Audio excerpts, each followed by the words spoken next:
Welcome to episode 330 of the Whatnauts review show, where every week we pick a story and we talk about it. This could be a movie, TV show, comic book, all sorts of entertainment. We watch it, read it, or listen to it, and then come back here and talk about it. My name is Melissa Wilkinson, and I am joined, as always, by Kyle Springer. It's Modelo time. Oh, good for you.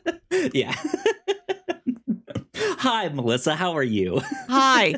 I'm doing great. We normally do a Sunday morning record. This is a Monday evening, so you're free to crack a beer. Yes. I mean, I'm technically free to crack a beer Sunday morning, too. Right. But I won't stop you. Yeah. How's your weekend been? Yesterday, I went to a movie I think you'd really like. I saw it at a film festival, so I don't know if it has real distribution. I don't know when you get to see it. This movie is called Nirvana, the Band, the Show, the Movie. I've heard of this. Oh, good. Good. But I don't remember where I've heard of this or why. I don't remember if I've From me, seen a probably. trailer or like heard someone mention it on a podcast or something. Let's see. So this is a movie based on a Canadian TV show called Nirvana, the Band, the Show. That's about two guys in a band called Nirvana, the Band. I've never seen it. I think they just do schemes to try and get their band to play at a local club. But this is now a movie released by Neon. So maybe you will get to see it in a local theater. Okay. This movie is, what if Primer was a comedy? Okay. Say more. That sounds great. You're going to love it. You and Rachel are both going to love it. It has some of the silliest gags in it. I laughed so much. It's so joyous. That's great. I went to go see Predator Badlands this weekend. How was that? Awesome. Incredible. Cool. It was so Good. much fun. Highly recommend it. It's a blast. It's great action, as you would expect, but it's funny. It's also like tonally a little bit maybe different than you might expect, and I kind of really enjoyed that. So yeah, I had a great time. Apparently it's been doing really well. It's like the best opening of a Predator movie of all time. Wow. Wow. Something like that. The highest scoring one as well, I think. Yeah, this one has been really good. Definitely go recommend checking it out. Amazing. I have 5 other movies I have to see this week, so I don't know when I will have to see Predator Badlands, but I'll sure try. You just need to like go first thing in the morning on a Saturday and just be like, all right, guys, I'm here all day. I'm going to need 2 hot dogs watch for Predator. lunch. Yeah, I want those ready at 11 after my first movie. And then, and then just like, I'll come out, I'll go in my other theater to go to the next one. Good stuff. Good stuff. Melissa, what are we here to talk about today? We're here to talk about something that comes from approximately the same era as the original Predator. We're watching season 5 of The Americans, the 2013 FX show taking place in the 1980s about 2 secret Russian spies living as a normal American couple. Yes. They probably went to see Predator. Well, I feel like we would have gotten a story, and who knows, it might happen in season 6, where their son is like, I want to go see this. It looks awesome. And they're like, no, it's rated R. Like, I don't know if we can take you to see this, right? Predator came out in 1987, and I think the show was only in like 1984. So maybe we'll never get to know if the Jennings family went to see Predator.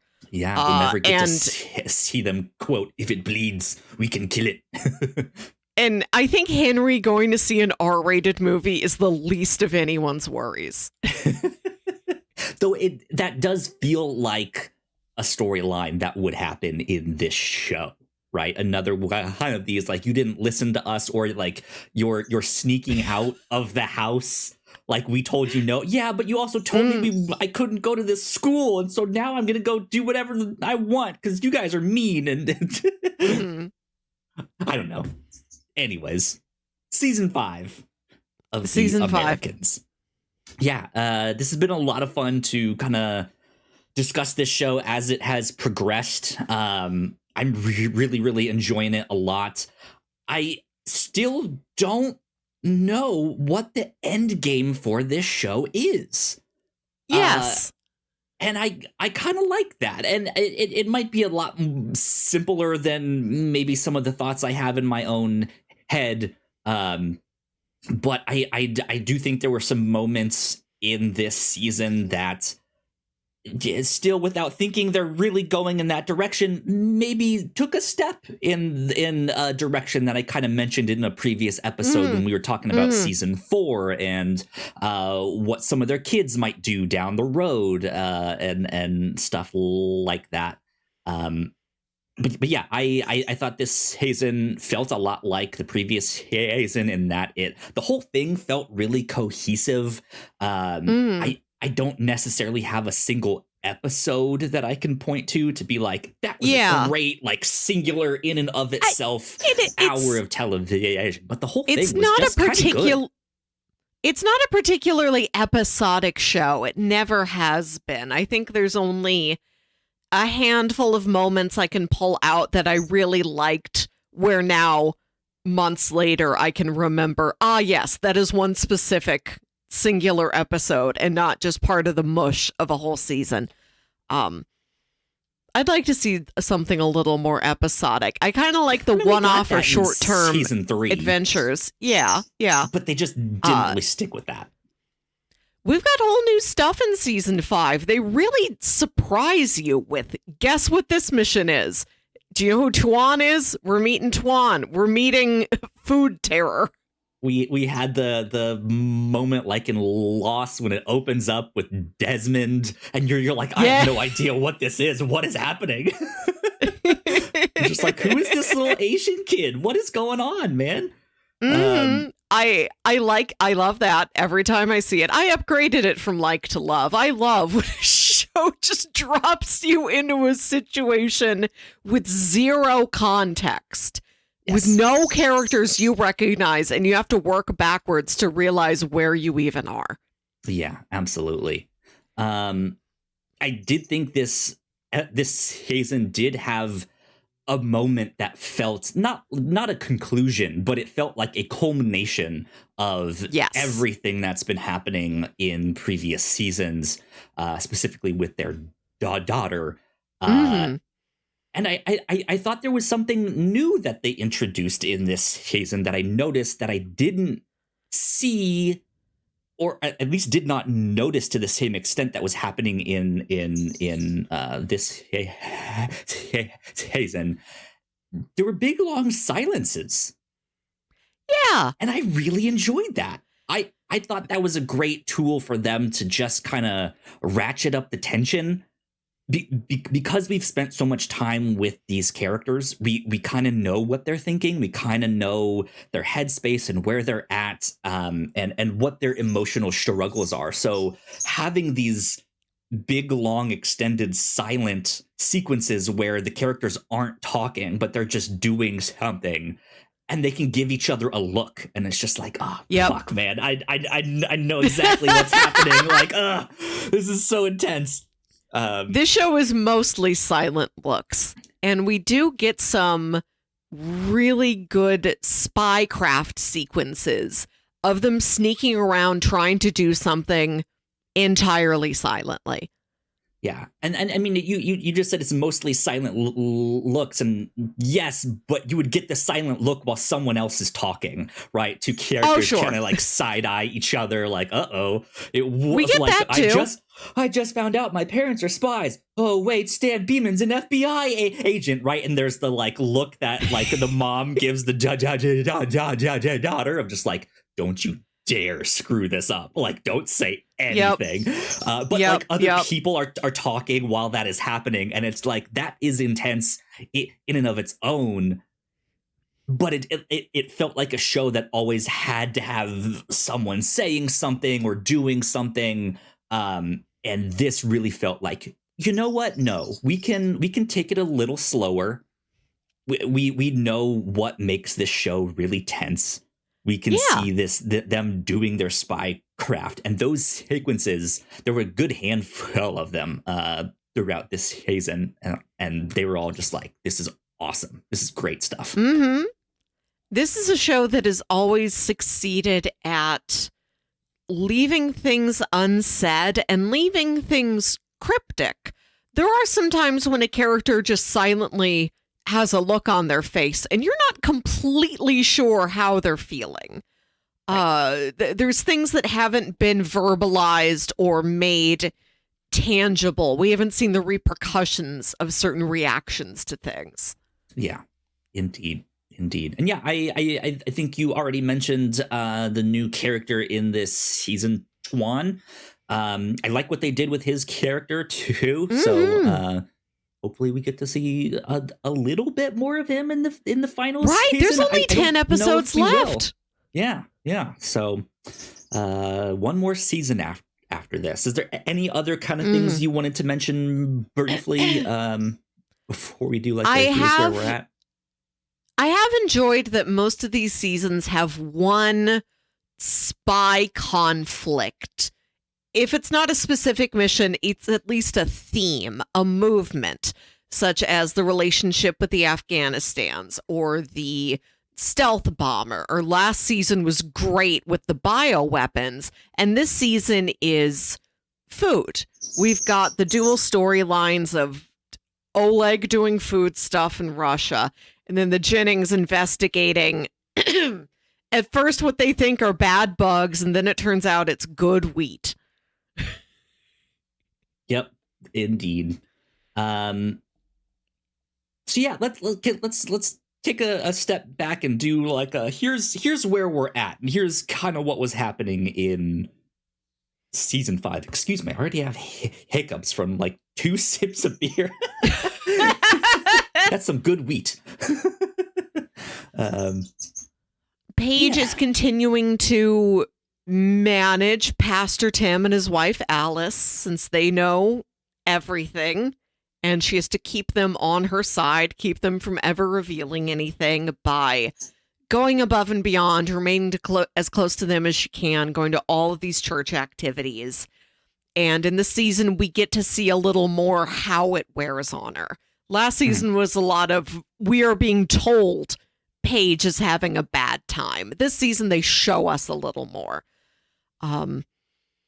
There's this food science mission that now involves Philip and Elizabeth both going to Topeka, Kansas, in separate rotating shifts for 2 different relationship covers. In addition to this, they are also playing the parents of a teenage boy who is befriending the teenage boy of another family who's just defected from Russia and moved to the neighborhood. So they have a lot of different covers they are trying to uphold at once. Yeah. And there's a lot of conflict with what is being missed while they're not at home. Yeah, there's a lot of that. I think this season we got a lot more of their son, Henry, and he's kind of coming into maybe, the similar kind of things we got in season 2, but with Paige. He's kind of at that age now, and I think as the final season is looming, there is this idea of, we've been doing this for a long time. What do we do? Can we continue this? Do we go back home? Do we retire? Like, things are getting tighter and closer, and there's just this like looming, not doom per se, but just this dark cloud, right? Yeah, this choice, this decision of we're gonna have to make some kind of decision here, and it's not gonna be ideal no matter how it goes. Mm. So yeah, I liked that a lot. I like that there's a good thread in this of, hey, is this other character also a spy? Yes, And I do love we that. like can anyone tell us if this other character is a spy? And no one knows or is willing to say, which I think is pretty great here. Mm. So, which there, I think I would, again, without spoiling it, I think there's one scene that is maybe the heaviest of like, huh, okay, they are really influencing this this character's way of Yes. thinking. Like, huh, Yes. okay, maybe there is something to this here. But you're just never quite sure. So we shall see. We shall see what's happening here. I did like that we also got to check back in with Martha. We finally got to see what she's up to. As a surprise, they sprinkle in a little Martha for you to know Martha's doing okay. And other characters still think about Martha, which is another thing I think the show has always been good at. Any character that has come into the story, has come into these characters' lives, they are not forgotten. They may be rarely mentioned, but they are mentioned. They still take up brain space in these characters' heads. They don't let us forget. Yeah. So good stuff all around with season 5. So there you go. Let's take a quick break for some housekeeping. And when we come back, we will dive a little bit more in depth to the season. And yeah, we'll be right back. Thank you so much for checking out this podcast. We hope you're enjoying it. If you didn't know, we make multiple different shows here at the Whatnauts, and a lot of hard work goes into making them, so we would love it if you check them all out. But none of this is possible without your support. Head over to patreon.com/thewhatnauts and you can get access to over 40 hours of exclusive content, including our Patreon first podcast, The Pilots Club, when you sign up at our $3 tier. Of course, there is a free version of the Pilots Club available, but episodes are exclusive to our Patreon for 2 years before they hit the free feeds. If you're interested in buying merch, we have shirts, hoodies, mugs, and more for sale over at thewhatnauts.com/store. Another great way to help us out is by subscribing and leaving a nice rating and review on your podcasting app of choice. You can also subscribe to our YouTube channel for video versions of the show, trailer reactions, and live streams. And lastly, you can always find out more information about the shows we make on our website, thewhatnauts.com.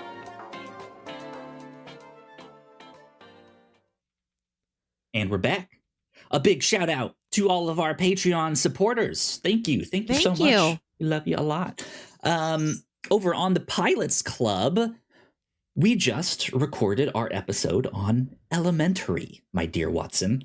On Elementary, a Sherlock Holmes show that I at the time felt was overshadowed by BBC's Sherlock, and I know we talk a bunch about that on the episode, but it's a show that ran for 7 seasons, and I think pretty quietly had a large fan base there that allowed it to continue. It's certainly distinct enough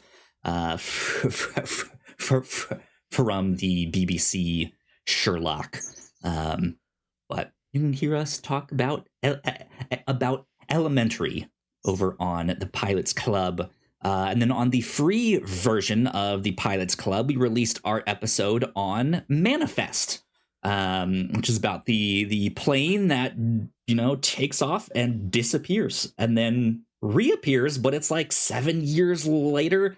Their spouses and boyfriends and partners have all moved on and stuff like that. And so they're coming back to a world that has kind of left them behind. So it's an interesting one for sure. Of course, over here on the review show, if you couldn't tell by us being on season 5 of The Americans, we've been covering every season of The Americans here on the show.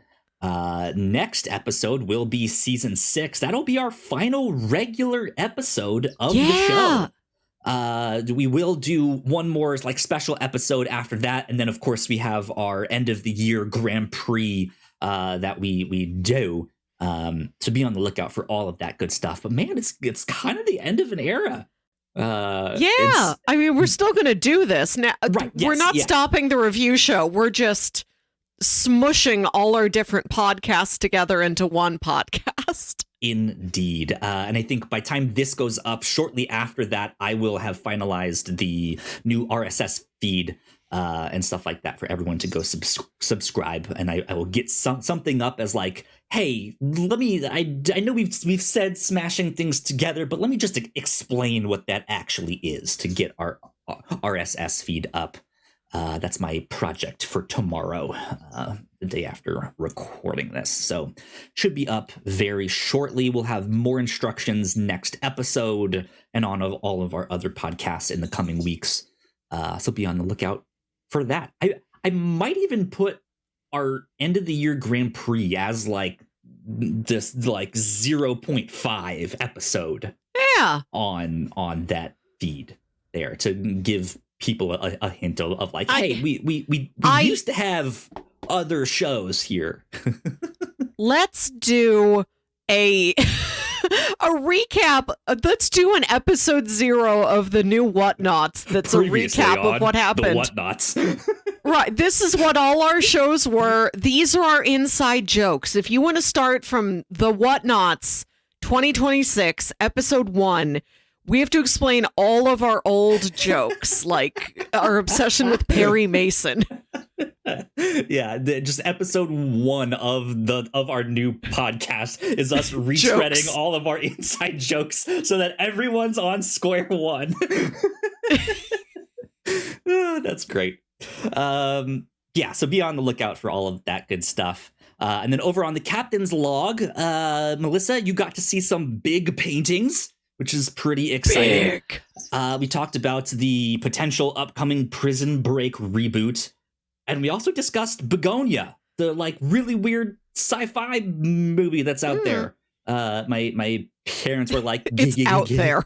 Yeah, it certainly is out there. When I talked with my parents this weekend, they were like, give us a review. And I was like, well, it's a really weird movie, but I was expecting it to be really weird. I knew that going in, but then I think after I was done talking with them, I was like, actually, it's kind of a really normal movie until the last like 10 minutes. Like, it's not that far out for most of it. It's just kind of like it's these 2 guys that kidnap a woman and think she's an alien, and that's it. It's like, okay, it's a crime movie. All right. Right. But we got to talk about Begonia if you have seen that one. But yeah, that's it for housekeeping right now. Let's dive into spoilers for season 5 of The Americans. Yes. Let's start. What do you have? I was going to say I would like to get to Henry pretty soon here. Yes. I want to start with Henry. You want to start there? All right, sure. Let's do that. What's your other idea? We don't talk about this beforehand. Maybe we should. I just really wanted to talk about, there's that one scene with Paige when they're developing the photos. We can say that if we want to, but that is like the crown jewel of this season to me. So yes, Henry, since we do kind of get a spotlight on him this season. Not necessarily in terms of the time we spend with him. I think in earlier seasons when he was younger and he was around the house more, we literally saw more of Henry. But this season we get a much clearer picture of who Henry is. And it isn't spin the wheel of adolescent boy things. What does it land on? This week, Henry's really into magazine models. This week, he's really into quoting SNL. Right, yeah. He's really into throwing a tennis ball. You remember the one episode, the one scene where he's just pounding a tennis ball against the wall? No, he's never done it before or since? That's not inaccurate for like a teenage boy thing that he does. I did that in my room. I had like a lacrosse ball, which is probably worse because it has like that metal core on the inside. So it's not like a light tennis ball.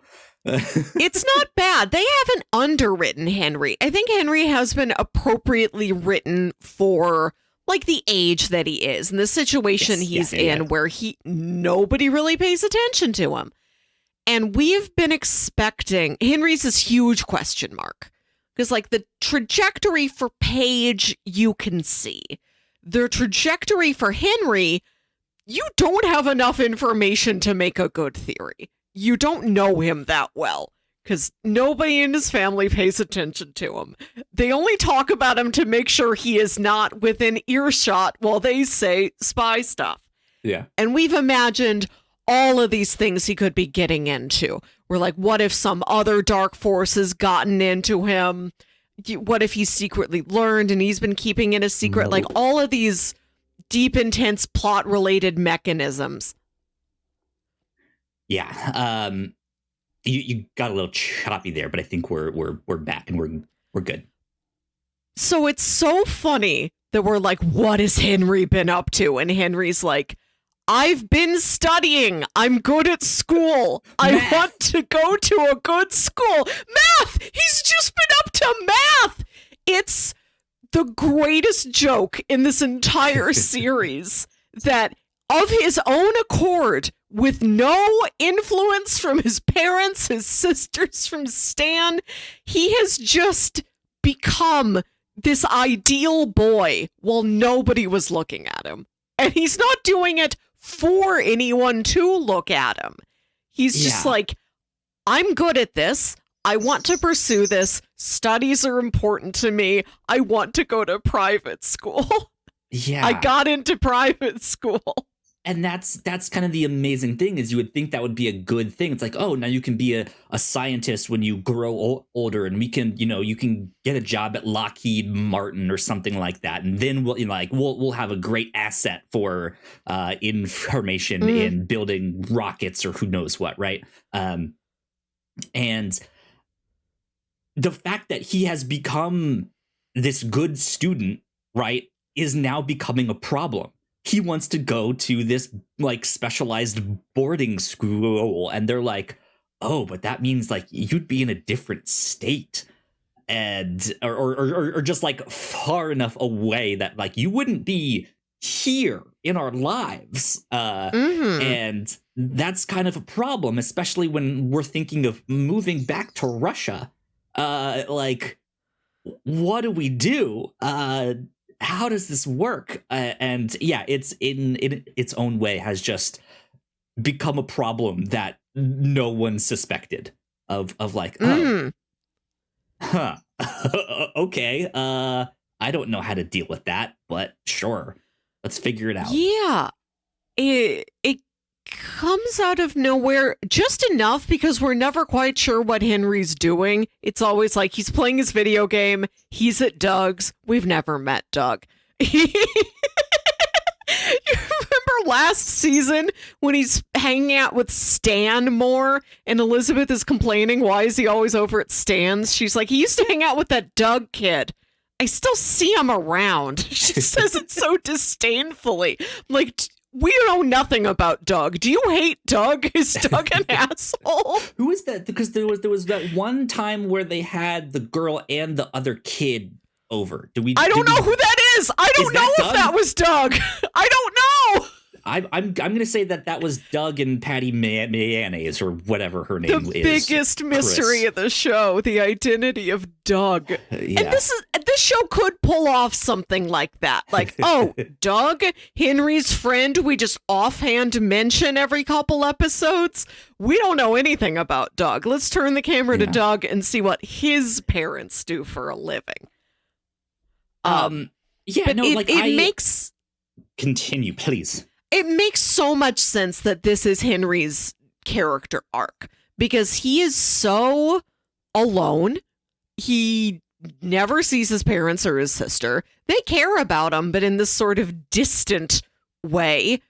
In name, they care about him. They don't really spend quality time with him. They mind Henry. They make sure Henry eats and goes to school.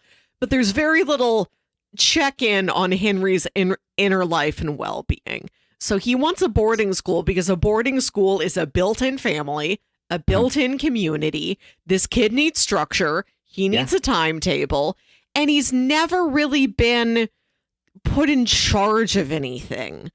Like, there might be the occasional offhand mention, or we see them playing hockey in the driveway, but it's like, is he on the hockey team? He likes football. Is he on the football team? Does he have this thing that he has to care for and tend to? Like, I am responsible for my team and my school. Like, you have to give Henry a project. Paige got a project, and we see it was productive for her character. First church, and then spy stuff. Right, yeah. So nobody is given this stuff to Henry. He needs it, and he's got the strength of will to go out there and just find it for himself. Again, it's so funny to me that Henry is like the perfect boy, but he's the perfect boy in exactly the way that is the most inconvenient to the nefarious espionage that the rest of his family is doing. Exactly. And I'm like, I think you guys should just let Henry go to school and never talk to Henry again. Like, I think that's the better life for him. Just send him off to school and then move back to Russia without him. Right. Just like, well, I let guess him I be live innocent. At Stan's now. Right. I don't know. Dad is Stan. Right. I mean, like, again, he is still hanging out with Stan. Stan is in his life in a major way, to the point where he does like a. And I don't know if this is like I guess he's writing a report of like, man, my neighbor's an FBI agent. How cool is that? What can I like go visit you at work and spend a day with you? And he does. He gets a tour of most of the places, right? There's certain spots he can't go because of top secret information and stuff like that. And he writes this just paper thin book report style. My neighbor is really cool because he is an FBI agent and he does so many cool things. But that I think is an experience. And you can see it on his parents' faces too. That is the thing they take interest in, what his report is about. Of like, what was in there? Like, what did their office look like? Oh, there was this one room you can't go in there. What do you mean it's soundproof? Right, like, what does that mean? Because like they haven't gotten that opportunity, and he has to be there in the office, and it's not for spy stuff in the slightest. And I think this is all like I can certainly see him being recruited to the FBI. Like I don't think that's a far-fetched thing. Or maybe not actively being recruited, because I have noticed that's or Stan likes naturally showing an interest. That's like, what I think he's going to do. Yeah, like Stan likes spending time with Henry, but Stan doesn't really force anything upon Henry. He's not trying to make Henry into a little Stan, because Matthew isn't. He's interested in whatever Henry is interested in. And it does seem like Henry likes the purpose and the professionalism of the FBI, that is a service that could call to him. Yeah. Yes. And I also kind of a side note on that. I liked that moment when he is reading his report back to Stan, and Stan's like, it's all right. But then they have this discussion of like, well, don't you trust me? And he's like, actually, no, like I can't trust you. Yes. A good lesson. I thought that was a really great moment. And I don't think it's the like light bulb moment that Stan may have in the near future, but I think it is kind of this not piece like, but piece of the puzzle is not necessarily the right term, but it is this seed that is being planted of Stan thinking about these things of like, oh yeah, I can't trust people. Like that is like the nature of being a spy and being an FBI agent. I have to really question these things. Yeah. Remember that one time I thought they were spies and I like snuck in their garage in season 1. What happened with that? And then like maybe that gets the gears moving in just the right way that it's just like, Oh, which is another thing that has taken longer than I thought it would have. There has been this thread of Stan has these sketches of these agents who've talked to these people. He's got sketches of Philip and Elizabeth in disguise. He's got a couple of them. He has not yet put it together that is Philip and Elizabeth just wearing a mustache or a wig or glasses. Yeah. I'm like, when we've seen these enough that has to come into play.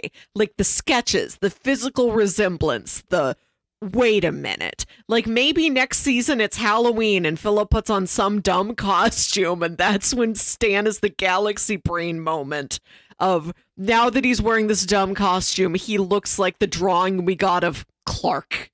Right. Is this Clark? Yeah. Something like that. But go ahead. Yeah, something else. Yes, when you mentioned Henry's take your Henry to work day when Stan takes him to see the FBI. Take your neighbor's kid to work day. Take your intrusive neighbor boy to work day. That made me Google the mail robot. Because I've been wondering, surely this must have been real. There must have been an actual mail robot at the FBI. Otherwise, why would it be in the show? And yes, but it was called the Mailmobile. That was its real name. The Mailmobile. In our world, the Mailmobile. It was real. And there's a post on r/the Americans, a Reddit thread that goes, holy cow, the mail robot was actually a thing.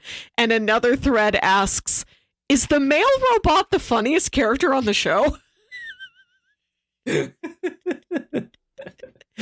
Yeah. I guess is true. Yes. Yeah. I don't have a better argument. Oh, man. Yeah. Yeah, I really like the direction that they took Henry in this season. Did you ever do the thing that he did with his parents where like they came home and he's like made an entire like fancy meal for them? Did you ever do something like that for your parents growing up to be like, to butter them? Yeah, please let me go to this concert this weekend or something like that. No. I can't Can I try that now? I did or not, but I know of people who did things like that or had to like make a presentation to be like, here's why you should let me do X, right? Let me do this one thing. I don't remember if I ever really did anything like that. Henry's going to be a PowerPoint kid. If he had PowerPoint, yeah. He'd be making a PowerPoint. Oh yeah, he'll be leading the charge, being like, FBI, man, we need to get up with the times. Let's get Microsoft Office. Like, we need to invest. Get in on the ground floor here. Yeah, I don't know what the Henry question is. The biggest question of the entire series. Because I can't wait to see how it's answered. That would be a really interesting thing of, does the family split? Yeah. Because I could see it not really going either way or stuff like that. But I could see the parents retiring and being like, okay, we're going to retire and move to Russia. And like explaining that to Henry without really telling him like, oh, we were spies. Like, I feel like that's easier, right? And you don't need to involve him in that stuff and he can go be happy and do whatever. But also, like I can still see them like when they have the moment that they decide, okay, we are going back to Russia in this season. They do one of those long drawn out extended silent scenes as they're kind of looking around their house and the things they have. Yeah. Like, here's all my clothes. I don't think I'll have those when I move back to Russia. Yes. We won't have TV. We won't, and like it starts to be this nostalgic stuff of like, I'm kind of bougie now. I think I'm gonna kind of miss this. And it's from Elizabeth's perspective, and Elizabeth is not a materialistic person at all. But we've seen what she came from. We've seen this very meager life her and her mother had. And she's been able to build this really good life for her and her children.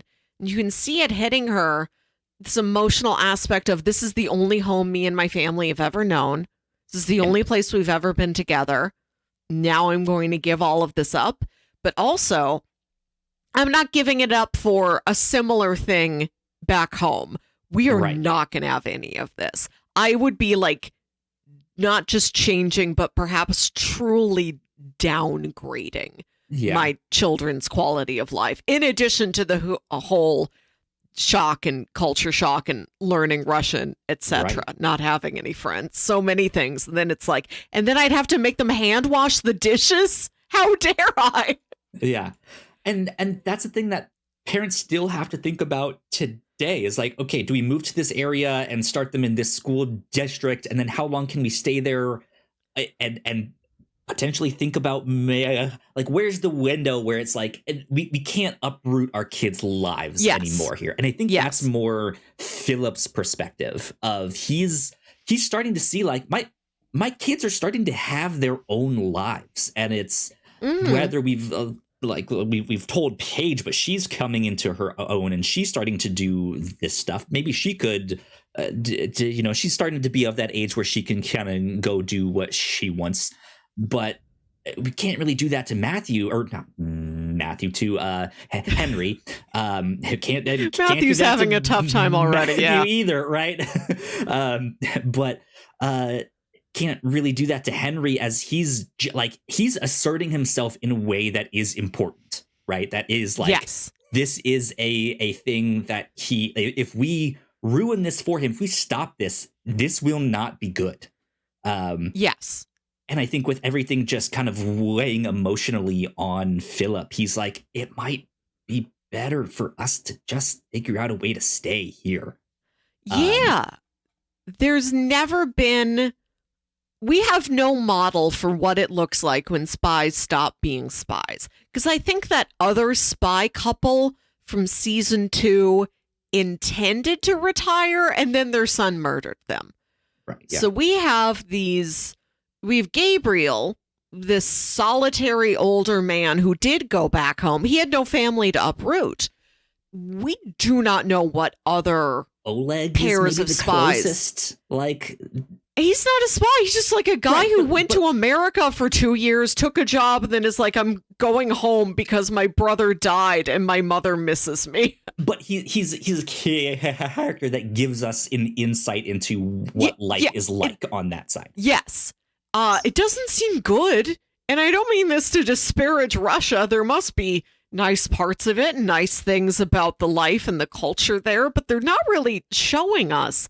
And I'm like, Philip and Elizabeth, they have pride in their homeland. They want to serve their homeland. Sometimes they have these wistful memories of childhood, but it's never... I actively miss this thing about Russia and wish I could do it now. Like, oh, if I was back home in Russia right now, I could do X. I don't know. What once they get there, except for the sense of loyalty and patriotism, then what? Then what do they do? I need to see, and I'm happy that the season ends with the realization of maybe we don't go back to Russia, but we do need to stop being spies. If we're not stopping and retiring back home, then what else? Yeah. And I have been curious, like, what are your other options? Like, why is it always A or B? There's all these other letters of the alphabet. Do you want to remain Philip and Elizabeth Jennings and go to leave spycraft behind, leave Washington, D.C. behind? I don't know, maybe move to Anchorage, maybe move to a part of America that does have a little bit more of a Russian cultural influence. Do you want to move to another part of Europe? There's a whole world. You could go anywhere. It's not spy ourselves to death in the DC suburbs or destroy our kids' lives going back to gray Russia. But there must be a third option. Like, that's the thing, is that just because of the nature of their work, even if they then are like, well, let's do the safe bet, right? That safe bet is still extremely dangerous of like, if we screw this up, it could go bad. And yeah, I mentioned earlier that I don't know what the end game of this is. Like, what is the culmination of this show? But I do have one. I wouldn't call it a theory because I don't know how it totally coalesces, but I think there are a couple threads that are spiraling closer together. Yes. And I think it starts with Oleg. I think Oleg it went back, and because when he first showed up, he kind of acted like a big shot. Oh, my father's this big important guy. And then I don't want to say he really got put in his place, but just kind of was like, well, you guys did some things I didn't agree with, so let me go back home. I don't know if this is what I want to do. He just had to rethink some stuff. And now that he's back home, he's been investigating this thing of like, how does food get distributed and stuff like that. And the person that his job is telling him to go after and punish and disrupt their network has presented a really good argument for, actually, we are integral for how you get the bare minimum that you guys are getting. Like, look how bad it is. Yes. If you destroy what we do, it's going to be worse. And I think Oleg is starting to recognize that that's true, and that there is a lot of corruption within the USSR, and that these people don't really have the country's best interest at heart. And I think that really shows on his face. And with his connection to Stan, I wonder if there's some bit of information that Oleg gets a hold of and wants to pass it along, or something like that. And at the same time, I don't know if he obviously does not have a direct line to Stan. So maybe word gets to some of the spies that are already out there, like the Jennings, right? If the Jennings get a hold of some seriously juicy information, why can't they defect and be like, hey, we have and that's the thing of like Stan maybe doesn't know who the spies are that has this information, but they know that there are some spies out there in the area that have a bit of information and want to defect, and they set everything up, and the Jennings step out of the car and he sees them and is just like, oh, like, holy moly, like, what, like, I think that would be pretty awesome. I'd love to see him react to that. I'd love to see him be so shocked he just lies down on the ground. Yeah, he just lies down and puts his hand on his forehead and starts rubbing his temples. Right? I can no longer be vertical. Yeah. Oh man, I'm just like hands in his head like the whole time. Just the look on Stan's face, and then they play that music from Curb Your Enthusiasm. Yeah. but I feel like that would be a really interesting culmination of that, where Oleg feels like he's done some good to, like, hey, I'm giving this information to the FBI. There's these spies that I know want to defect, or maybe he doesn't know that they want to defect or stuff like that, but he feels like he's trying to do something good here, which I think is the route that he's starting to go. He wants to do something different, something else. I just, because like, that would provide them safety. It would provide their kids safety.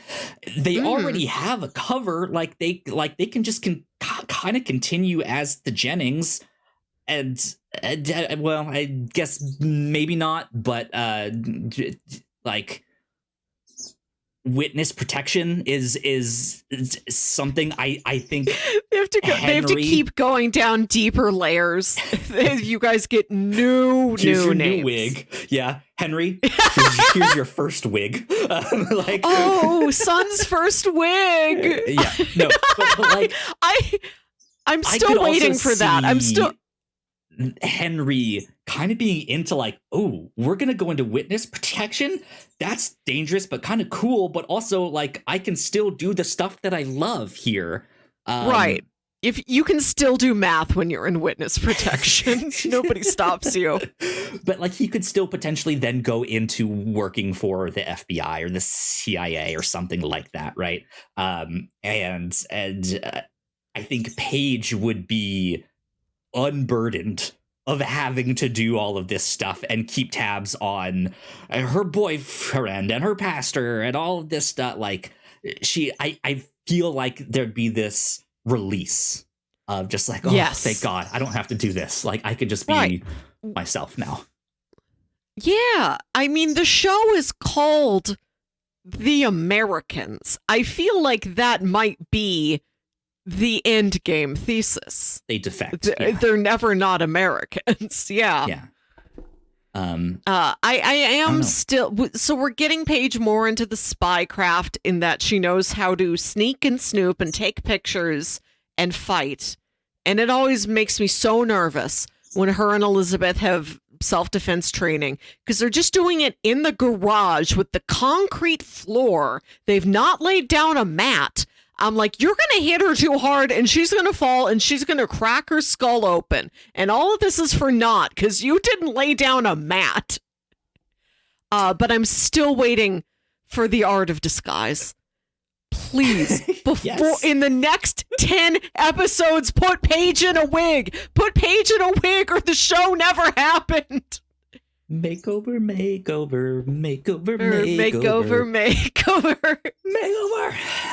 Yeah, they need to do something like that. I think that'd be fantastic. Yeah, I mean, you still might be right. I think with I don't remember her name, but the one girl's dad who's now going to be in charge of the other division. Spicy. Like, yeah, there's certainly some information that they're potentially going to get a hold of or need to get a hold of. And yeah, I think I forget what his name is undercover there, what his name is there. But when Philip is like, I'm potentially moving to Japan. James is the name he goes by then. When he's like, I think I got a job in Japan, like I might be moving out. Like I think that's a good way to get him out, and then to put Paige in. And I for a while you've been saying that, but earlier on I was always like, I don't know, like Paige isn't there yet. She's really not. I don't know. But all she has to do is just go over to this girl's house once a week and sneak away and switch out a cassette tape in her dad's briefcase. But she can do it. They don't go to school together. Is that they don't know each other in all of that. They need to somehow meet in the same way that the parents always set up some like, okay, if I get in with this Mary Kay group, I can befriend this this person, and then we actually need to get to her husband, and there's been no social engineering on that yet.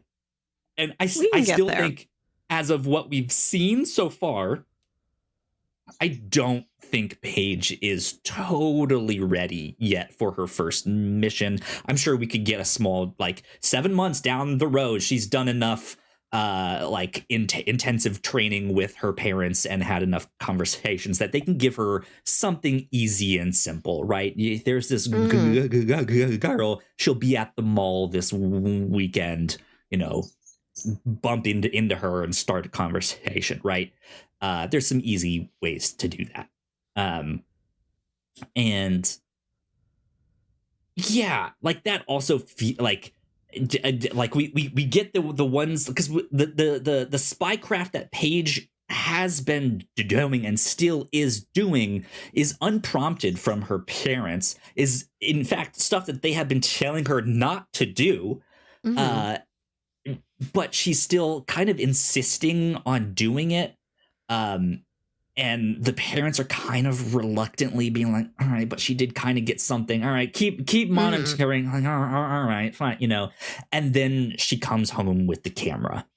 And And this moment I thought was just such an incredible moment of the show. This almost feels like the culmination of the show so far. Where she brings home this camera and is like, I ended up taking pictures because I know you guys haven't liked what I've done or said, but also don't believe me exactly. When she babysits Pastor Tim's baby, whose name is Claire Louise, which is the same name as an old boss of mine, so I got like a weird shiver down my spine when they said that's the baby's name. When she goes to babysit Claire Louise, she's snuck into Pastor Tim's office and taken pictures of his journal. She's like, I just need to know what he's saying about us. I need to know what he's saying about people. So she brings her parents these pictures. They have to break out all of the secret photo developing chemicals, like, we cannot let our children know we are photographers. Like, that's secret. The fact that your parents have photo developing stuff must also be secret. This isn't a secret grate behind the dryer.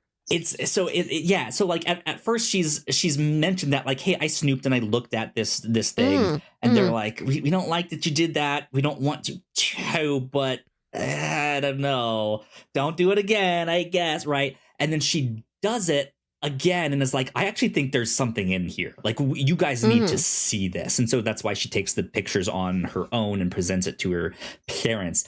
But then they bring her down into that room, and the first, like, they don't even really show her face, but she is kind of standing back watching her parents do all of this. And I just know in her mind, she's like, I freaking knew it. Season 1, I knew something was down here in this room. I didn't know what, but my mom just was doing odd things down here, and we never came back to that. Like, she hasn't even asked them, like, is there something down there? This is the first we've checked in on that since season 1.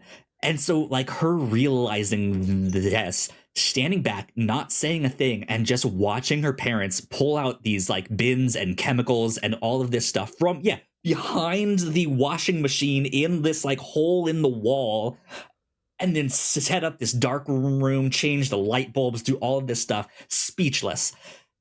And then they develop these things, and you start to see the pages, and you can't really read exactly, but then it starts getting closer up, and it is, like, more and more intense. Like, I'm scared for her and, like, her soul, and, like, something is wrong here, and, like, it is like really concerning. Like, it's not untypical of what you might see in, like, a pastor or a youth notes, but it is to a point where it's like, he's not saying everything he thinks to us. There is a separate, like, he's learned to keep what he really thinks away. From us. He does still care about this family. It is empathetic, and the empathy almost makes it worse, that it is not demonizing or vilifying, but it is just laid bare, very truthful. I've seen terrible things. I've heard terrible stories of abuse. I've never heard of anything like this before. I think this might be the worst of all.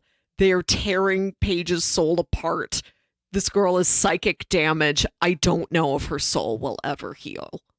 Yeah. and you're right. The three of them just stand there as a family unit and stare at, yep, that's the truth. That's it encapsulated. But what can we do but move forward? What can we do but bring her into the fold and try and go beyond this? Yeah. It is a very powerful moment. Again, without saying a thing, the parents are thinking, well, do we kill him now? Like, what can we do to get this out of the way? Which it ends up being, they use their connections to engineer getting him this job in a different country, right? So it's just like, all right, let's sweep this problem over there. And that works. That's like an acceptable solution for everyone involved here, which I think that works out. But that really does feel like a turning point for Paige. Yes. Of like, we're past the moment of, do you want to do this for like the rest of your life of like, well, now you're in this. Mm-hmm. And like, they're whether you like it or not. And earlier that episode or the episode before where they take her to meet Gabriel, there's a shot of Philip and Elizabeth and Paige walking down the street to Gabriel's house. And there is a weird power in that shot, and that it's just the three of them all in line, all in step, this little unit of action. Like we've seen them have so many tense conversations in their kitchen, but something about putting the three of them in lockstep motion, just going down the street is like, this feels like a hint of things to come. Yeah. This feels like a preview. Yeah, for sure. They have so many hidey holes all over their house. Yeah. What if they do just move away? Or at least that's the story they give to their friends and neighbors. We're selling the travel agency business. The Jennings family is moving to Montana. And Stan's like, oh, gee, it's been great knowing you guys. I'll really miss you. And then a new family moves into that house. And then the new family is making small talk with the guy across the street. There's something weird about this house. You know, that we found all these holes in the wall. We found all these holes in the floorboard. Behind the circuit breaker in the basement, there's a safe. Pretty wacky. Who lived here before us? And that's when it all dawns on Stan. Yeah, though I still hope Stan is looking at them the moment there must be eye contact. There has to be.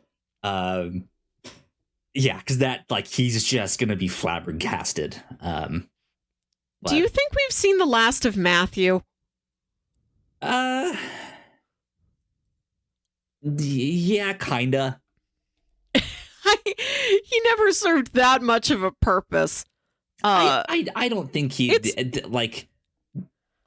I don't think he needs much more of a purpose than what he's already had. No, it's a shame because he seems like just a nice, normal boy that, you know, if Paige didn't know her parents were spies, they could have had a great romance. When she comes in to break up with him, he mentions something about, oh, I'm glad, before he's like turned around and seen her face. He's like, oh, I'm glad you're here. I've had a tough day. And I'm like, what was tough about your day? I'm like, does this mean, is it just school was hard? I had a pop quiz. Is there any larger thing going on with Matthew that we're going to have to track here? Yeah. Probably Work not. At the video store was awful. Right. Yeah. Something like that. Yeah, I think they've done. I think this season has done a good job of kind of clearing threads that are unnecessary, kind of out of the way. Like, that's all right. Let's get Paige's boyfriend out of the way. Let's do one last check-in on Martha. She's struggling, but there's this hope at the end of the tunnel where she can adopt a child, and that is the thing that she's always truly wanted, right? And if we don't get to see Martha again next season, I'd be okay with that. Like, I think that was a good end to her arc. I think so. I think a very satisfying send-off to Martha. For a while, I was wondering if the end game is to set her up with Oleg. I'm like, they talk about how with her learning Russian, they're like, because you'll be bilingual, you would be great in like a publishing office, translating things. And Oleg's trying to expose this corruption. I'm like, maybe Martha gets a job in a newspaper and he goes to the newspaper with a story and these two lonely souls meet each other. I don't know. I was not very into the Oleg storyline. I've never been very into any of the Russian storylines in this show. I think that has been a weak point of the show. I, to be honest, have never really liked Oleg. I've never really cared for his storylines. I think this season was maybe the most interesting he's been. Yeah. But even then, I kind of don't really care about what's going on and like what he's uncovering and stuff like that. I'm because more it's like we don't know the setting. Yes, we do feel more sympathetic towards him. I think we appreciate his dimension more, But yeah, we don't know any of the people over here. The setting is not, you don't like being there. It's always the same cut to the same blue, snowing, establishing shot of the Russian skyline. It's just not pleasant. But I did think it was very funny when he comes home and then his dad has invited 3 random girls over for dinner. Like he's just setting him up on let's make a date. It's the dating game. Pick any bride you want. Guru, where all the women are lined up and he's like, no, and let me guess, you have a great personality. Yes. I like that a lot. Oh, Mischa. That storyline was very interesting, and that you think he's charted a course for his dad. He's gonna find Philip. He got to the city. He's almost there. And then he meets with Gabriel, and Gabriel's like, you cannot risk your father's mission. You cannot meet your father. Go home. And he just goes home. And then you don't see him again. The Matrix and blocking all of the stuff. It's right. Just being like, no. You get no further. Go home. No. Go home. and like that is the straw that breaks the camel's back in terms of Gabriel, where he's like, and the fact that he didn't tell Philip, he couldn't tell Philip, your son is alive, and he came here to see you, and I had to tell him, no, go home. I think that's kind of the real reason behind him retiring. Yes, he's old, he's tired, but he has like, right. I can't look you in the face anymore. Yes. Can't, like, if you end up finding out about this somehow, some way, like, you'll kill me. Like, I know you will. And I think he cares about them enough that it's like, I just need to remove myself from this situation and go back to Russia. So, yeah. But then we don't see Mischa again for several episodes, and is this coming back, or was that the great tragicomedy of the whole thing? He gets so close and then is turned away. But then Philip's brother, who he's mentioned growing up with a brother, and we've just never really had space to think about. Who is that brother? Is he still alive? Does he know where he is? What does this guy do? He finds Mischa, and the two of them are like, we don't talk about him, but we know he's overseas and he's a hero.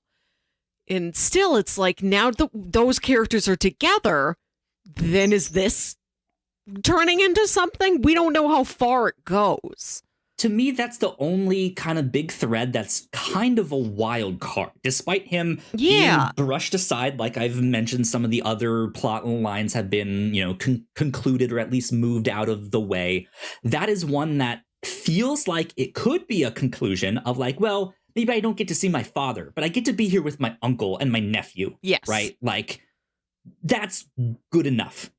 And he might be willing to accept that. But he still feels like enough of a wild card that something could happen and he could make some rash decision and do something, right? So who knows? But that was a weird one. God, I had something else that I wanted to kind of talk about, and I now don't remember what it was specifically. Let's move over to Tuan. And we haven't got to talk about him yet. I like that storyline a lot. And when we've been so concerned about Paige and what Paige will do, the more she learns about what her parents do, it's great to have the contrast point of a actual teenage spy. Not like the kid from season 2 who was told he was supposed to be a spy and then he snapped and he killed his whole family. Like an actual working teenage spy who has a cover to keep up. Yeah. Some kid that was radicalized in Vietnam and is now, working here in the United States. I think when this season started out and we see him, it was this like, what is happening? What's going on here? It's just such a strange set up to have him kind of live in this house by himself most of the time. And I was Philip and Elizabeth just visit him a couple. Confused about what? Just like how old he really was, because when we see him, it's like, oh, he's at this high school, he's a kid, but then he's a spy. Like, it feels like he's doing like older, like should be older. Maybe he is slightly, right? But they don't exactly tell us his age. They don't make any allusion to the fact that maybe he's much older, but just reads like a high schooler. Maybe it is an exaggeration of only a couple years. Like, maybe he's 19 pretending to be 16. I don't know. But it seems like they did get to him early. And you can imagine that if you need to get in with the son of somebody, you would want to send an actual young person, so you don't have the Steve Buscemi meme of hello, fellow children. Exactly. With the music band shirt and the skateboard. You can't do that. It has to pass. It has to read.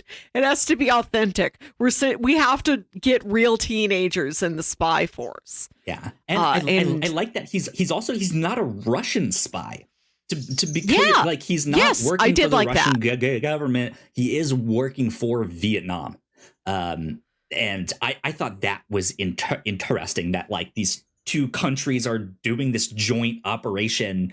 And that whole thing is fascinating. And I guess what happened is that they're trying to get in good with this other family that has defected to the United States. I think they are slowly trying to convince him to come back. Was that right? Yes.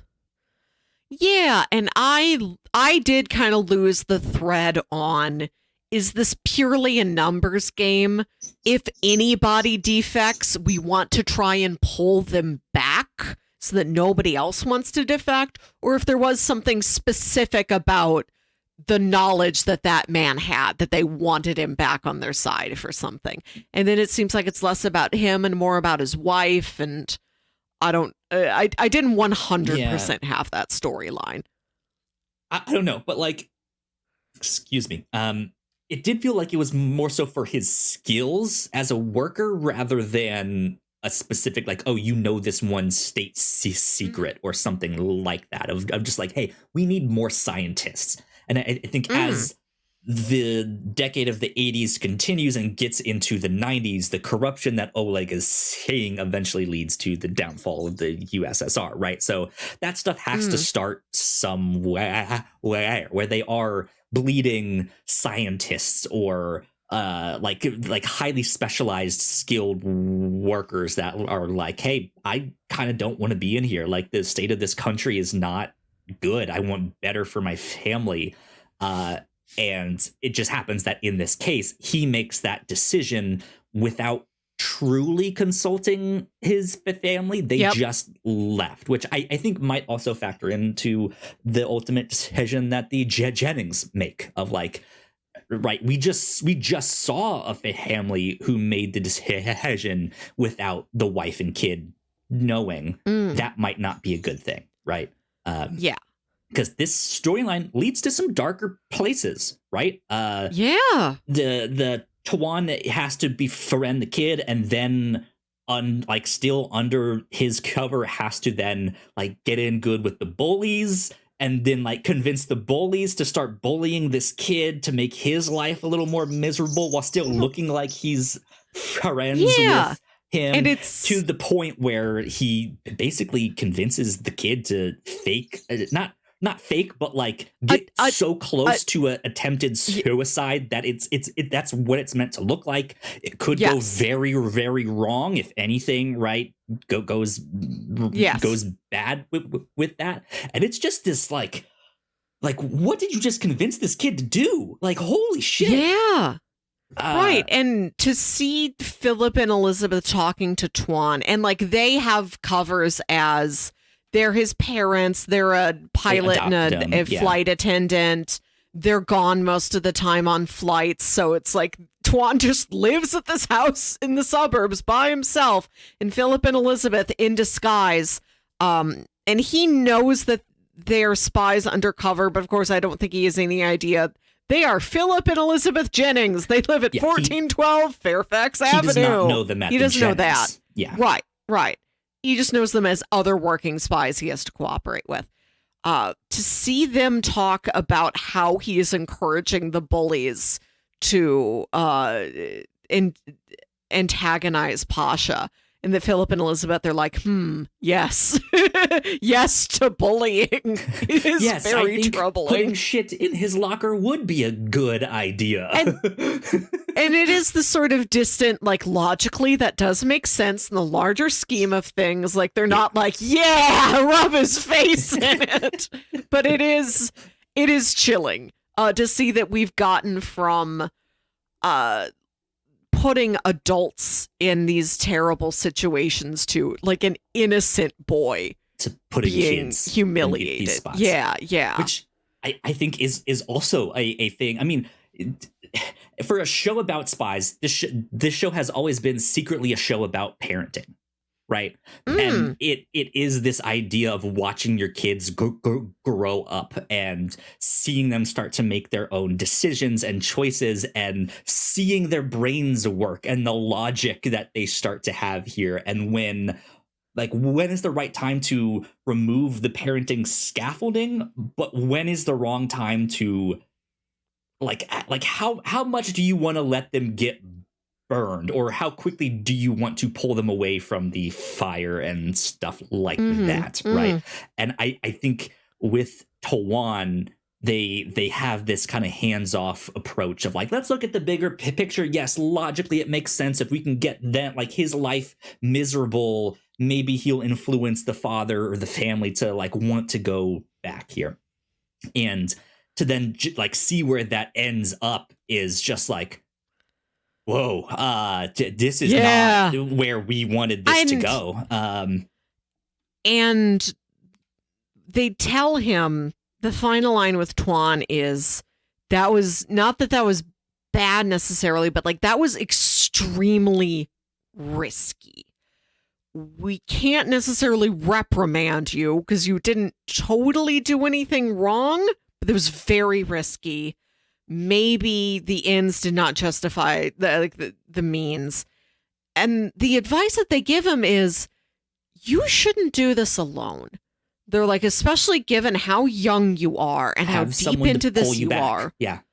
Yes, they're like, the strength between the two of us is that there are two of us, that we are a unit. Even though it took us decades to actually fall in love and then get married, which is very sweet that Philip's like, hey, let's actually get married. Not just have a piece of paper that the Russian government made for us that says we're married, but let's do a secret little marriage. Very heartwarming. But the fact that they go to Tuan like, you need that. That is what will keep you alive and keep you sane. Yeah. And I think that's kind of a generational thing of like watching these kids being radicalized in a different way, because it's a different environment. It's different political pressures. It's different things happening in the world than when they first started, right? So like the things that have weighed heavy on their hearts are bad things still, right? Like, God, a couple seasons ago, we got to see Philip like breaking that dead girl apart to like fit her in. Like, that stuff is gross and disgusting and haunting, and it's weighed a ton on Philip. Yes. And so to see this kid already doing stuff like that at such a young age, they're like, yo, you need to slow your roll here. Like, this is your if you start normalizing this stuff, you're like gonna end up doing worse things, and that's not gonna be good. You're no longer really gonna be doing a good thing for the world here. I really do think that the Jennings like truly believe we are trying to help and make the world a better place. And that they're like, we have each other to talk to. We're both in this shit together. We can talk to each other. We can decompress. You need that, or this will break you, even if you don't think it's breaking you. Yeah. Another thing about Tuan, he's introduced at the perfect time because the show has just had to kill off Hans in this really brutal scene where William, the scientist from the previous season who injected himself with this disease and then died. The FBI has like buried him in a field somewhere deep down in a containment chamber because he was so sick when he died. And they have to go out there in the extended scene. Just great stuff. The Jennings and Hans, who's just sort of been this convenience character back in like season 2 or season 3, we see he's just this young agent who Elizabeth is just training, and then they pop him in every once in a while when it's like, oh, don't worry, Hans is watching Martha. She's safe. Yeah. he's been more of a tool than a character. But like you have to get all of these different Russian agents who we don't know, all of these allies just working together to like dig up this body so that they can get a tissue sample and send the tissue sample back to Russia.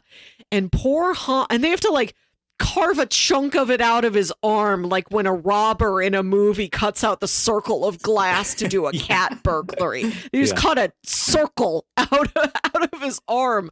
And then poor Hans just trips and falls and touches the body. And he's like, I'm okay. A small cut. Right. It's so little. And then they just have to shoot him in the head, shove him in the case, bury him. Like, this is it. This is the end of Hans. We cannot risk any of this. Yeah. Yeah. And terrible. That's the thing too of like because it's the middle of the night. They're trying to be quiet on purpose. Right. And yeah, he's like, I'm okay. I'm okay. It's just a small cut. I'm fine. I didn't really touch him. But it's again, one of those things like, we can't take that risk. This is a bioweapon. And he's young enough that I don't know if naive is the right word, but he's I swear, I'm fine. I'm okay. Everything will be fine. It's a zombie movie. Right. Yes. Yeah.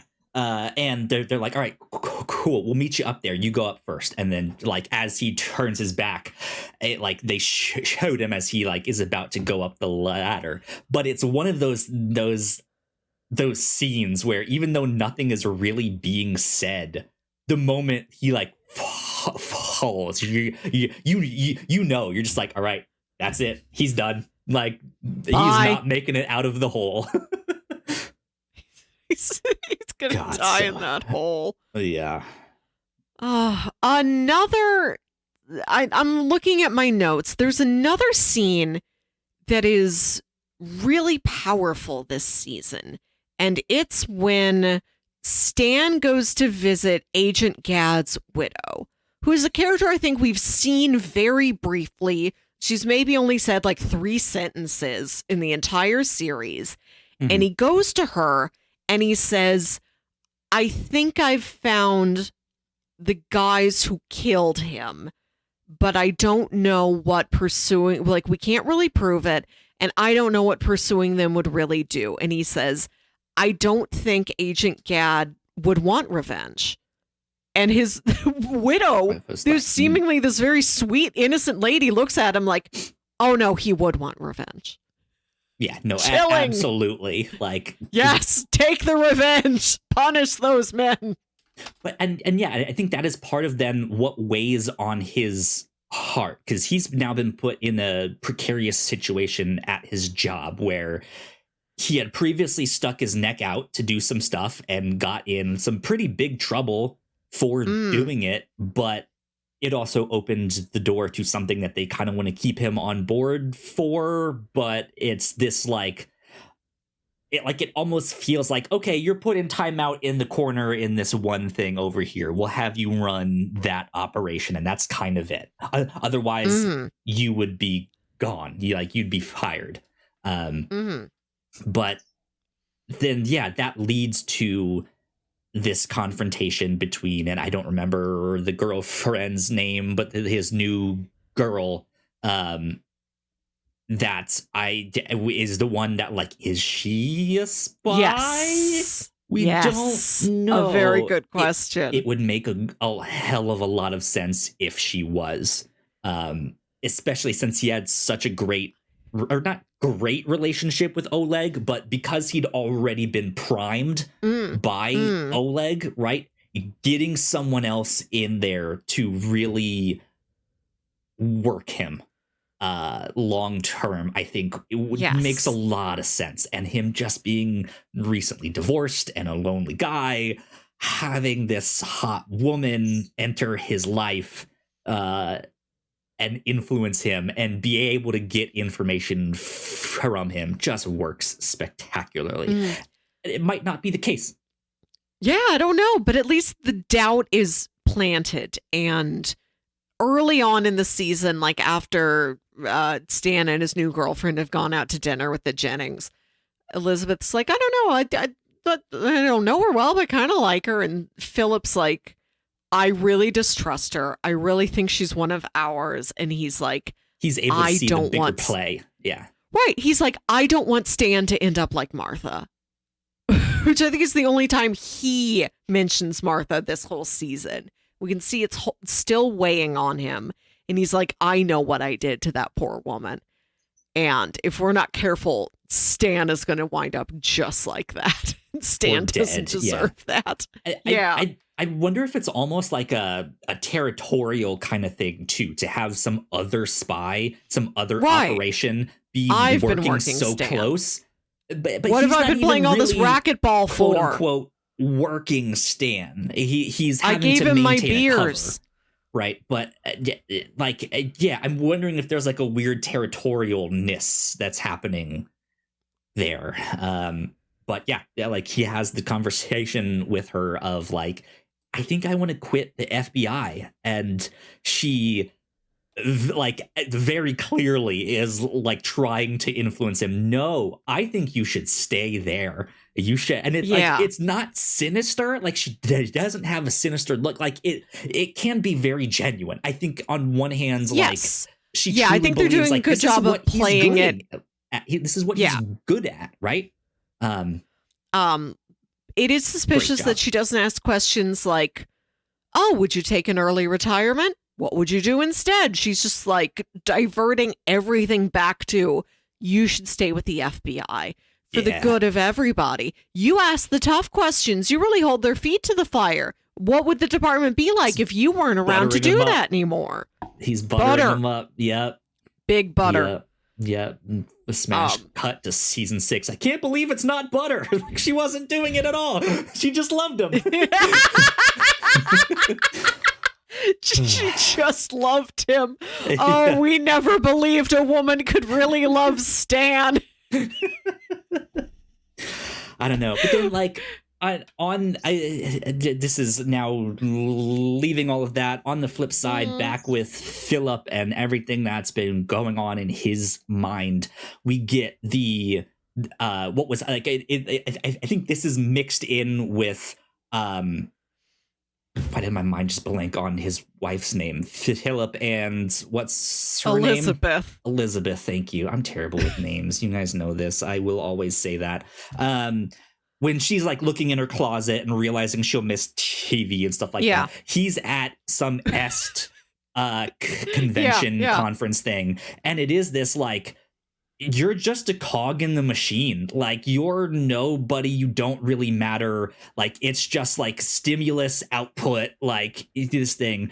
And it's another great scene. But I think he's really picturing himself of like, I'm just a cog in the machine of the KGB spy network. Like, I'm really not anyone to them. They won't even tell me if my next door neighbor's new girlfriend is a spy. Like, do they not trust me? I've been at this for 20 something years.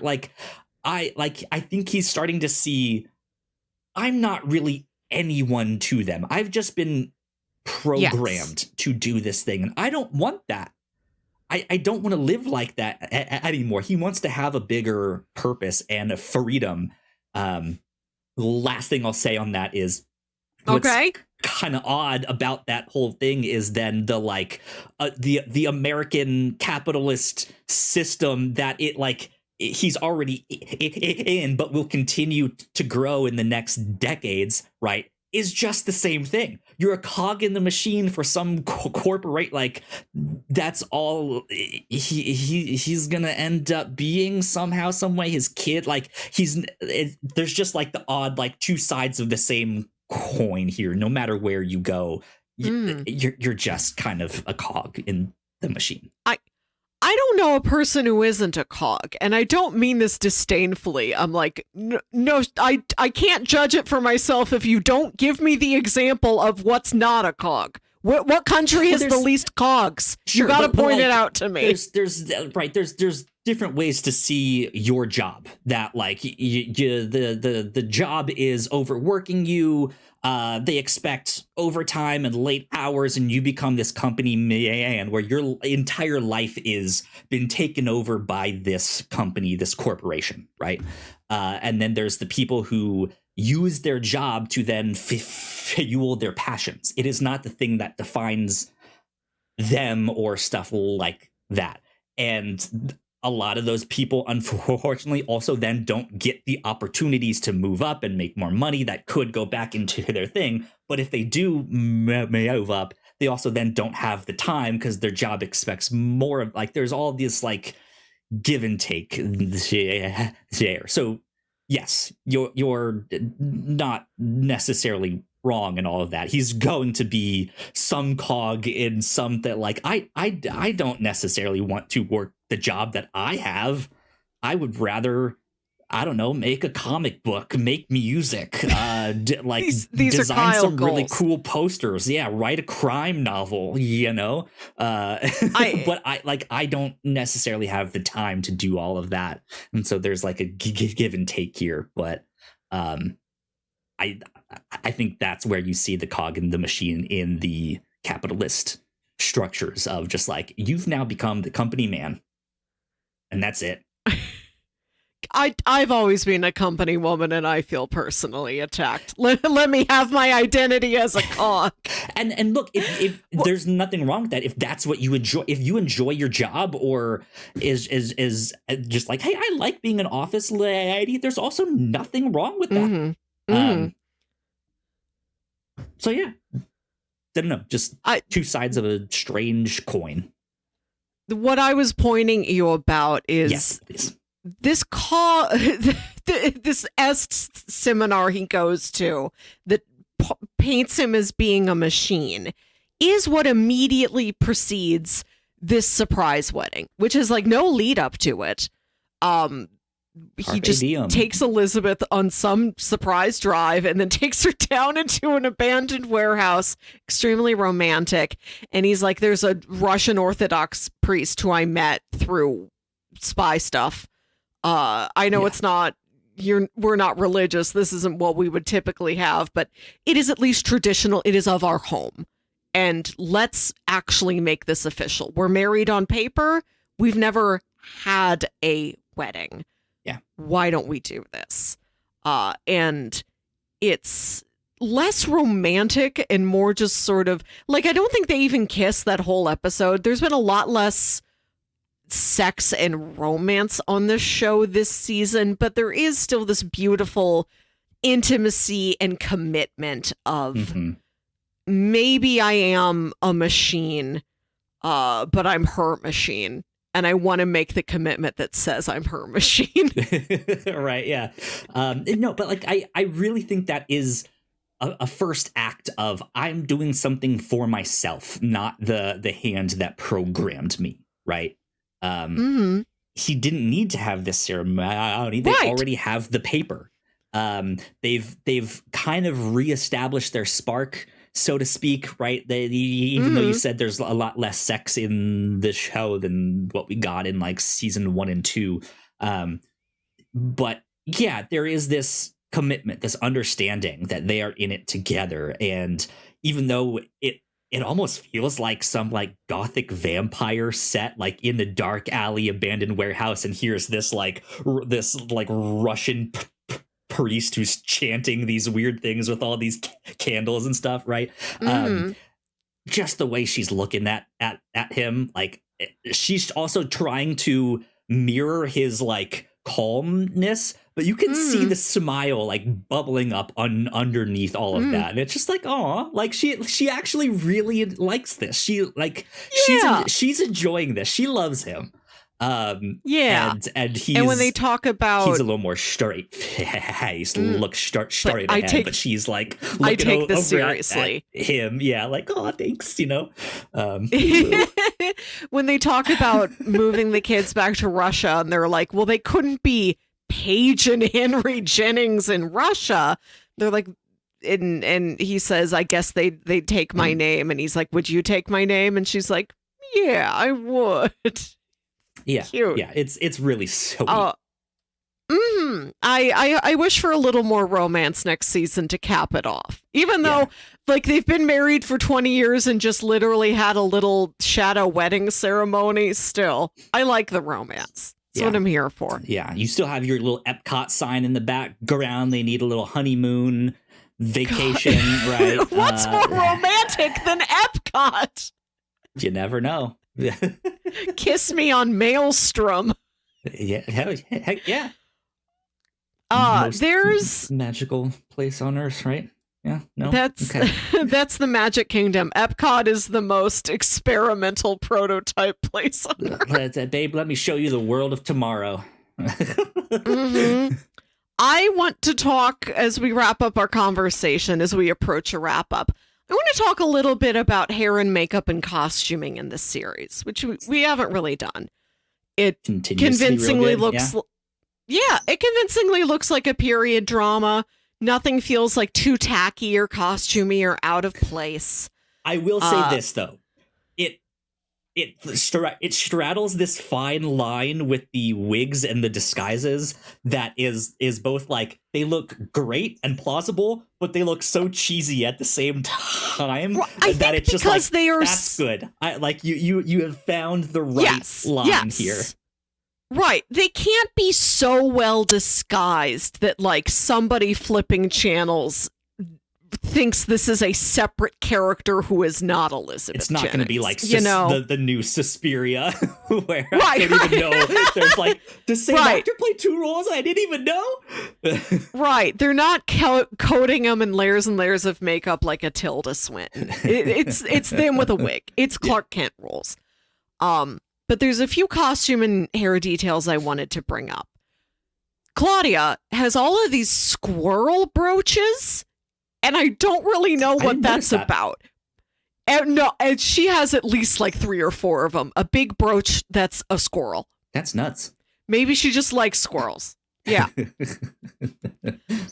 For a character who is not materialistic, supposedly, there's so many scenes with Philip and Elizabeth in bed. Not in a sexy way, just like, here we are talking about intel or talking about the kids as we get ready for bed at the end of the day. If we see them in bed 10 times a season, 8 of those times, Elizabeth is wearing distinct new pajamas. Who owns that many pajamas? I guess their travel agency is quite successful. This is the one detail of the show I don't buy, is how many different night clothes they put on Elizabeth. She would not own that many. She might be the kind who of owns woman. That many? She might, like, a part of her disguise might be the kind of woman, because she is very fashionable in the show. Even when she's not in her disguise as the fashion designer for that one guy, right? She is always very fashionable. So I'm wondering if she's the kind of woman who will buy a new wardrobe like every new season of like, let me get just the to fall fit stuff, in. but I'm getting rid of my older fall stuff from last year.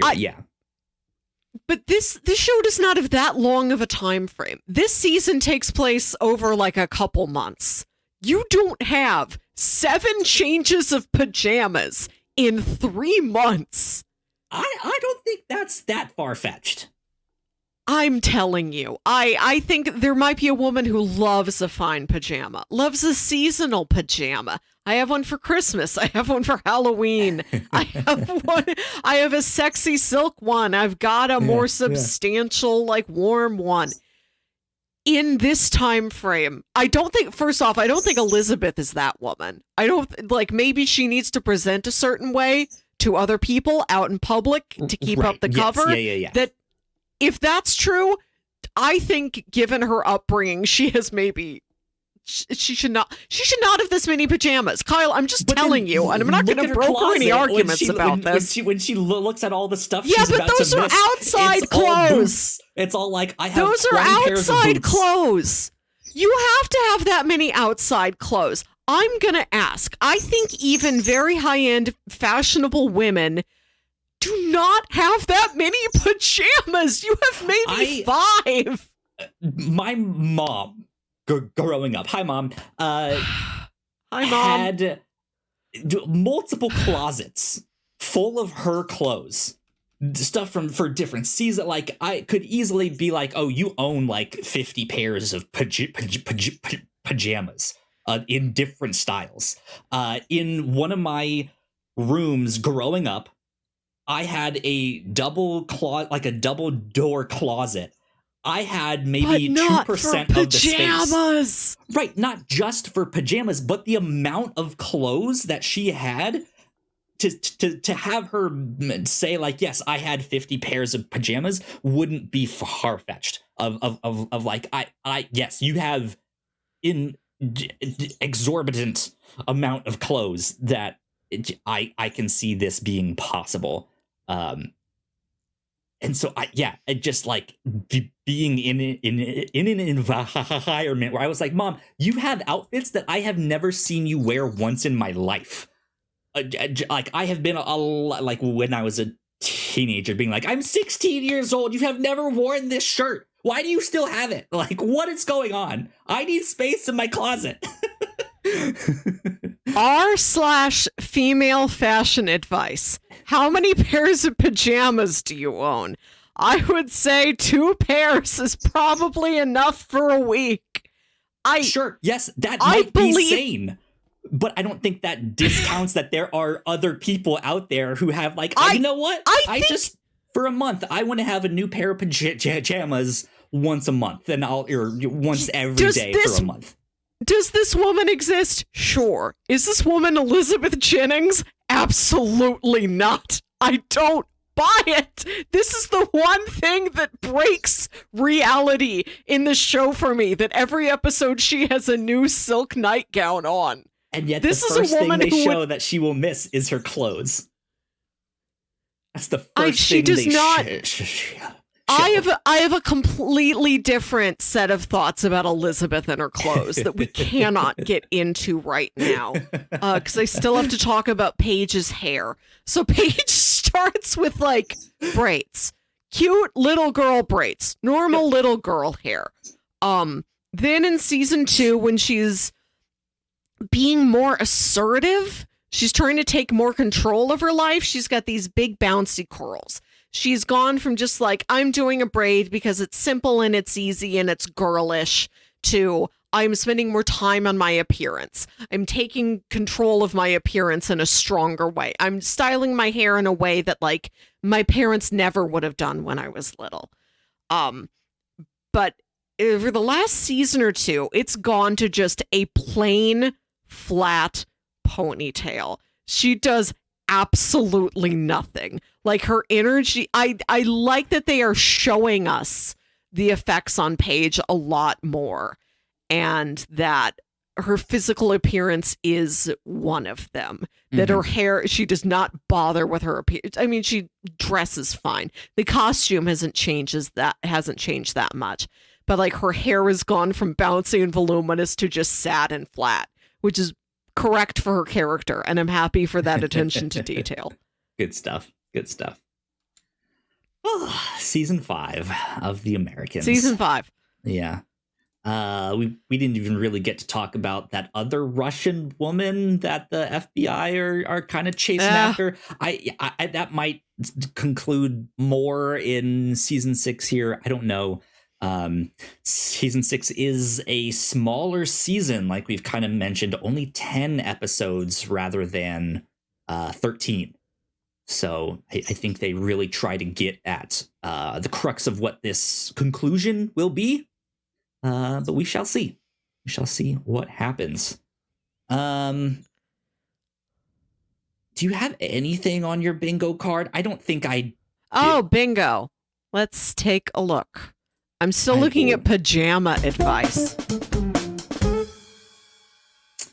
I don't have anything.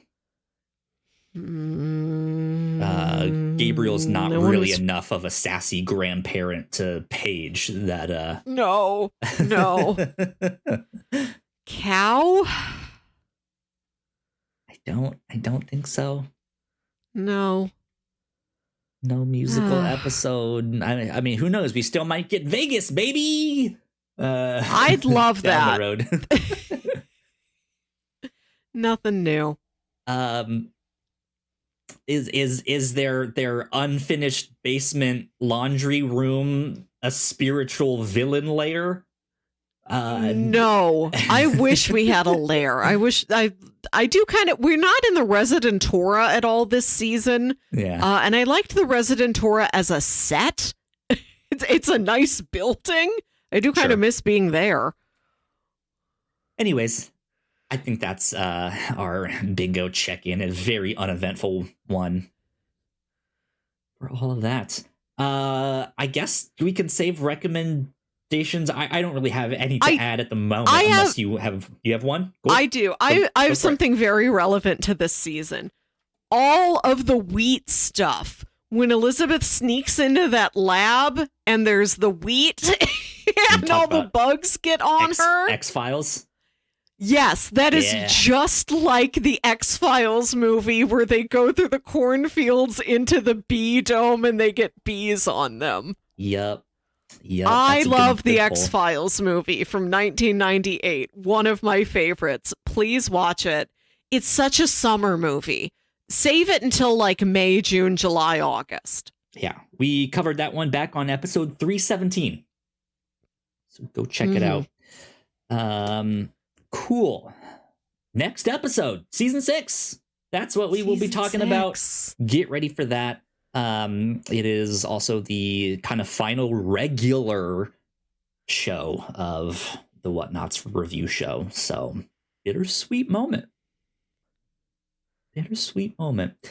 Well, let's wrap things up right there.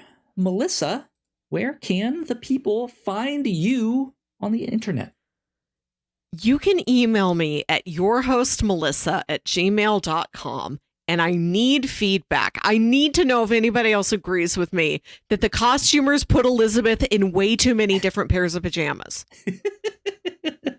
or send her a mail and put it in the mail robot. I think Melissa will get it sometime next week. The mail robot will climb the stairs to my apartment. Yeah, indeed. If you guys want to follow me, I am at Kyle Springer. And if you guys want to stay up to date with all of the stuff that we do here at the Whatnauts, we are at thewhatnauts.com on Blue Sky. So please go like, share, and subscribe. You guys know the deal with all of that. If you're watching this on YouTube, we got more videos right over there on that side of the screen. That would also help us out if you checked out one of those.